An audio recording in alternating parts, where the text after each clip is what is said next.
Short flicks present کر رہا ہے اسکوئڈ گیم کی 5ویں اور 6ٹھی ایپیسوڈ۔ یہ کوریا کی ایک سروائیول ویب سیریز ہے۔ پچھلی ایپیسوڈ میں گی ہان کی ٹیم رسہ کشی کی گیم ہارنے والی ہوتی ہے۔ سینگ وو آخری لمحے میں ایک منصوبے کے بارے میں سوچتا ہے اور سب کو رسی کے اوپر گرپ ڈھیلی کرنے کو کہتا ہے تاکہ مخالفین نیچے گر جائیں۔ جیسے ہی وہ گرپ ڈھیلی کرتے ہیں، گی ہان جو سب سے فرنٹ پر ہوتا ہے تقریباً پل سے گرنے ہی والا ہوتا ہے، لیکن اس کا منصوبہ کام کر جاتا ہے اور مخالفین گر جاتے ہیں اور اپنی گرفت کھو دیتے ہیں۔ گی ہان کی ٹیم اس موقع کا فائدہ اٹھاتی ہے اور رسی کو پہلے سے زیادہ سختی سے کھینچتی ہے اور آخر کار وہ کھیل جیت جاتے ہیں۔ وہ کمرے میں واپس آتے ہیں اور ڈیاکسیو کی ٹیم کو ایک دوسرے سے بات کرتے ہوئے دیکھتے ہیں۔ مینیو اس آدمی کو گھورتی ہے اور دل ہی دل میں کہتی ہے کہ اب اس کو اس کی ضرورت نہیں ہے۔ گروپ باتیں کرنے کے لیے ایک ساتھ بیٹھتا ہے۔ مینیو ان سب کی حمایت حاصل کرنے کے لیے علی کو غیر ملکی ہونے کی وجہ سے برا بھلا کہتی ہے اور اس کا پاسپورٹ دیکھنے کو کہتی ہے۔ جب وہ بات کر رہے ہوتے ہیں تو اعلان کیا جاتا ہے کہ کچھ ہی منٹوں بعد لائٹس بند کر دی جائیں گی۔ یہ سب لوگ جانتے ہیں کہ لوگ رات کو ایک دوسرے کو مارنا شروع ہو جاتے ہیں، اسی لیے ہر گروپ اپنے آپ کو محفوظ بنانے کے لیے کچھ احتیاطی تدابیر کرنے لگتے ہیں اور جوڑی بنا کر جاگنے کا ارادہ کرتے ہیں۔ اتنے میں ڈیاکسیو گی ہان کے پاس آتا ہے اور اس کا مذاق اڑاتا ہے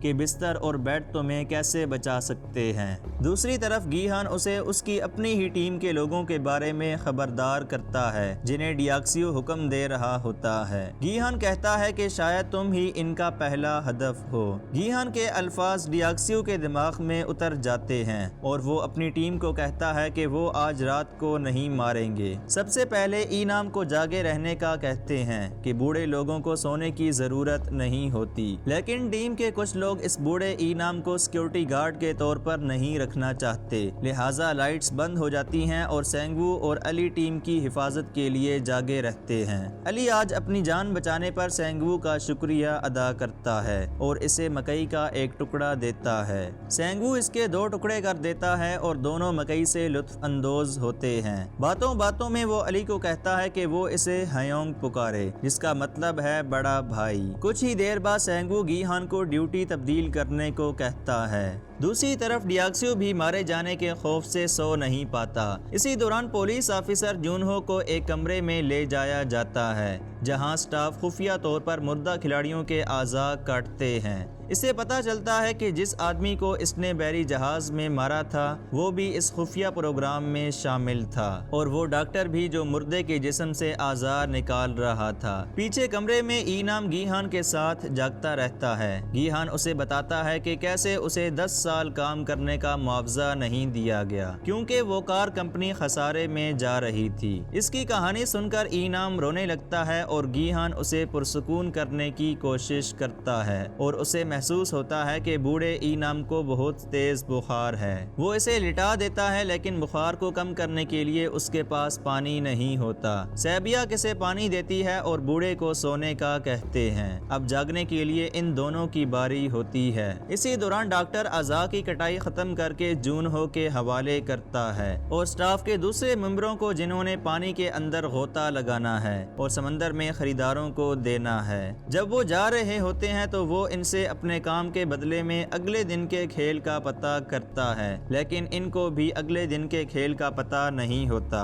ڈاکٹر کہتا ہے کہ اگر وہ اسے نہیں بتاتے تو وہ مارا جائے گا۔ وہ ان میں سے ایک کو یرغمال بنا لیتا ہے اور دوسرے سے کل کے کھیل کے بارے میں پتہ کرتا ہے۔ ان کے درمیان لڑائی ہو جاتی ہے اور ڈاکٹر دالان کی طرف بھاگنے لگتا ہے، لیکن وہ اندر گم ہو جاتا ہے اور اسے واپسی کا راستہ معلوم نہیں ہوتا۔ سٹاف میں سے ایک اس کے پیچھے آتا ہے اور ڈاکٹر سے کہتا ہے کہ پرسکون ہو جاؤ کیونکہ اگر ہم پکڑے گئے تو ہم سب کو مار دیا جائے گا۔ ڈاکٹر اسے چہرہ دکھانے کو کہتا ہے تاکہ وہ اس پر اعتماد کر سکے۔ جب وہ دونوں بات کر رہے ہوتے ہیں تو اچانک سٹاف کا نگران اسے گولی مار دیتا ہے اور کہتا ہے کہ اسے کوئی فرق نہیں پڑتا کہ تم لوگ لاشوں سے کیا کرتے ہو، لیکن کھلاڑیوں کو ان کھیلوں کے بارے میں بتانے کی اجازت نہیں ہے۔ پھر وہ اس کو مار دیتا ہے اور دوسرا سٹاف ڈاکٹر ڈاکٹر کو مار دیتا ہے۔ اسی لمحے سٹاف کا ایک ممبر ایمرجنسی راستے سے گزرتا ہے جس کے بارے میں وہ شخص کہتا ہے کہ یہ وی آئی پی لوگوں کے لیے ہے۔ جون ہو اس سے وی آئی پی لوگوں کے بارے میں پوچھتا ہے لیکن وہ ممبر کچھ نہیں بتاتا کہ وہ کون ہیں۔ اتنی پوچھ گچھ کرنے پر اسے جون ہو پر شک ہو جاتا ہے اور وہ اسے ماسک ہٹانے کو کہتا ہے۔ جب اسے پتا چلتا ہے کہ جون ہو اس کے سٹاف کا ممبر نہیں ہے تو اس سے پہلے کہ وہ کچھ کرے جون ہو اس کی طرف پستول تان لیتا ہے اور اس سے اپنے بھائی کے بارے میں پوچھتا ہے، لیکن وہ اس کے بارے میں کچھ نہیں جانتا ہوتا، پر وہ اسے اس کمرے کے بارے میں بتاتا ہے جہاں اسے اس کے بھائی کے بارے میں معلومات مل سکتی ہیں۔ ایک خفیہ سیڑھی ہوتی ہے جو نگران کے کمرے تک جاتی ہے۔ جون ہو اس ممبر کو قتل کر دیتا ہے اور نگران کے جانے کے بعد اس کے کمرے میں داخل ہو جاتا ہے۔ سٹاف اس آدمی کو دیکھنے کے لیے نیچے آتا ہے جس کو جون ہو نے مارا تھا۔ نگران اس کے سر سے گولی نکالتا ہے اور اسے پتا چلتا ہے کہ یہ ایک پولیس والے کی گولی ہے۔ نگران اس آدمی کو جلد از جلد تلاش کرنے کا حکم دیتا ہے۔ الارم بجنے لگتا ہے اور سب کھلاڑیوں کو جگایا جاتا ہے۔ جلدی سے ان سب کھلاڑیوں کو قطاروں میں کھڑا کر دیا جاتا ہے۔ انعام اٹھنے سے انکار کر دیتا ہے کیونکہ اس نے رات کو کپڑوں میں ہی پیشاب کر دیا ہوتا ہے۔ اسی دوران جون ہو نگران کے کمرے میں داخل ہوتا ہے جہاں اسے ہر شخص کی فائلیں ملتی ہیں جنہوں نے بھی اس گیم میں حصہ لیا ہو۔ اس سے وہ جان لیتا ہے کہ یہ گیم کئی سالوں سے کھیلی جا رہی ہے۔ گیہان اپنی جیکٹ بوڑھے انعام کی کمر کے گرد باندھ دیتا ہے تاکہ اسے شرمندگی نہ ہو، جہاں ہر کوئی ڈاکٹر اور اس کی مدد کرنے والے سٹاف ممبر کی لاشوں کو چھت سے لٹکا ہوا دیکھ کر خوفزدہ ہو جاتے ہیں اور اعلان کیا جاتا ہے کہ جو بھی قوانین توڑے گا اس کے ساتھ بھی ایسا ہی ہوگا۔ اسی دوران جون ہو ابھی بھی نگران کے دفتر میں موجود اہم دستاویزات کی تصویریں لے رہا ہوتا ہے۔ باہر سے فون کی گھنٹی بجتی ہے اور نگران اسے اٹھاتا ہے۔ وہ ایک غیر ملکی سے بات کر رہا ہوتا ہے اور اسے یقین دلاتا ہے کہ صرف ایک چھوٹی سی غلطی ہوئی ہے، باقی سب کچھ ٹھیک چل رہا ہے۔ جب وہ چلا جاتا ہے تو جون ہو اسی نمبر پر دوبارہ کال کرتا ہے لیکن نمبر بند ہو جاتا ہے۔ اسی دوران کھلاڑیوں کو ایک خالی سفید کمرے میں لے جایا جاتا ہے جہاں انہیں دو دو بندوں کے گروپ بنانے پڑتے ہیں۔ وہ سب ایک دوسرے کی طرف الجھن میں دیکھتے ہیں۔ مینیو گیہان کے ساتھ میٹھی میٹھی باتیں کرنے لگتی ہے تاکہ وہ اسے اپنے گروپ کا ممبر بنا لے، لیکن گیہان کچھ نہیں بولتا تو وہ سینگوو کی طرف جانے کی کوشش کرتی ہے لیکن وہ بھی اسے ٹھکرا دیتا ہے۔ سینگوو علی کو اپنی ٹیم کا ممبر بننے کو کہتا ہے اور دونوں گیہان کی طرف دیکھتے ہیں کہ وہ اعتراض کرے گا، لیکن گیہان کہتا ہے کہ وہ اپنا ساتھی ڈھونڈنے کے لیے آگے جائے گا۔ انعام خود اس کی طرف چل کر آتا ہے لیکن گیہان جانتا ہے کہ وہ ایک بوڑھے ساتھی کے ساتھ کبھی بھی نہیں جیت پائے گا، لہٰذا وہ اس سے معافی مانگتا ہے۔ انعام اسے یہ کہتے ہوئے اپنی جیکٹ دے دیتا ہے کہ لوگ اسے حقیر نظروں سے دیکھ سکتے ہیں اگر اس کا ساتھی کوئی بھی نہ ہو۔ گیہان اس آدمی کے لیے بہت برا محسوس کرتا ہے۔ بہرحال وہ کسی ممبر کی تلاش میں جاتا ہے۔ سیبیاک اور جی یانگ ہاتھ ملا لیتی ہیں، ساتھ ہی ایک آدمی گیہان سے اس کا ساتھی بننے کے لیے کہتا ہے اور انکشاف کرتا ہے کہ ڈاکٹر کے مرنے کے بعد تعداد جفت ہو گئی ہے اور اگر کسی کا کوئی ساتھی نہ ہوا تو شاید اسے مار دیا جائے۔ گیہان ایک کونے میں اکیلے بیٹھے انعام کی طرف دیکھتا ہے اور اسے اکیلا چھوڑنے پر وہ شرم محسوس کرتا ہے، لہٰذا وہ بوڑھے آدمی کو کہتا ہے کہ میں اس کا ساتھی ہوں۔ آخر میں مینیو اکیلی رہ جاتی ہے۔ وہ ہنگامہ کرتی ہے کہ وہ اس کے بغیر نہیں جیت سکتے۔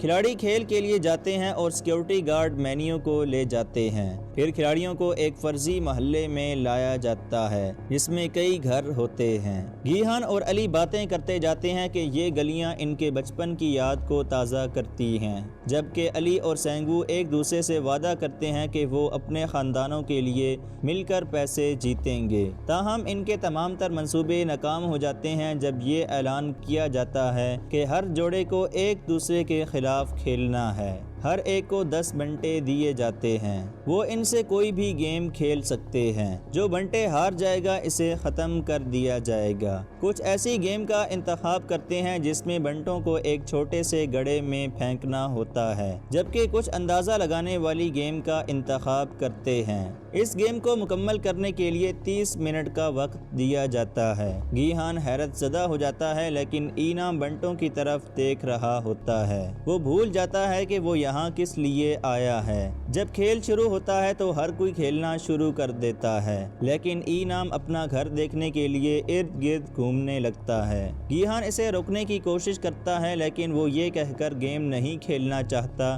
کہ یہ بچوں کا کھیل ہے۔ یہ جان کر اینام گیہان کو مایوسی سے دیوار کے ساتھ ٹکرا دیتا ہے اور کہتا ہے کہ اگر وہ نہ کھیلے تو وہ دونوں مارے جائیں گے۔ اینام خوف سے کانپنے لگتا ہے اور قبول کر لیتا ہے۔ اسی دوران علی اور سینگو جو ایک دوسرے کے ساتھ بھائیوں جیسا سلوک کرتے ہیں، اب انہیں بھی ایک دوسرے کے خلاف کھیلنا ہوتا ہے۔ علی گیم نہیں کھیلنا چاہتا لیکن سینگو اصرار کرتا ہے کیونکہ اگر وہ نہ کھیلے تو وہ دونوں مارے جائیں گے۔ علی کو یہ بھی پتا نہیں ہوتا کہ یہ گیم کیسے کھیلنی ہے، تو سینگو سے سکھاتا ہے کہ ان میں سے کسی ایک کو مخصوص تعداد میں بنٹوں کو مٹھی میں چھپا کر رکھنا ہوگا۔ دوسرا اندازہ لگائے گا کہ اس کی مٹھی میں بنٹوں کی تعداد طاق ہے یا جفت۔ اگر اندازہ درست ہوا تو مٹھی میں تمام بنٹے اس شخص کے پاس جائیں گے جس نے صحیح اندازہ لگایا تھا۔ وہ دونوں کھیلنا شروع کر دیتے ہیں۔ علی صحیح اندازہ لگاتا ہے اور سینگو کے 2 بنٹے لے کر آخر ایک کے سوائے علی سینگو کے تمام بنٹے جیت جاتا ہے۔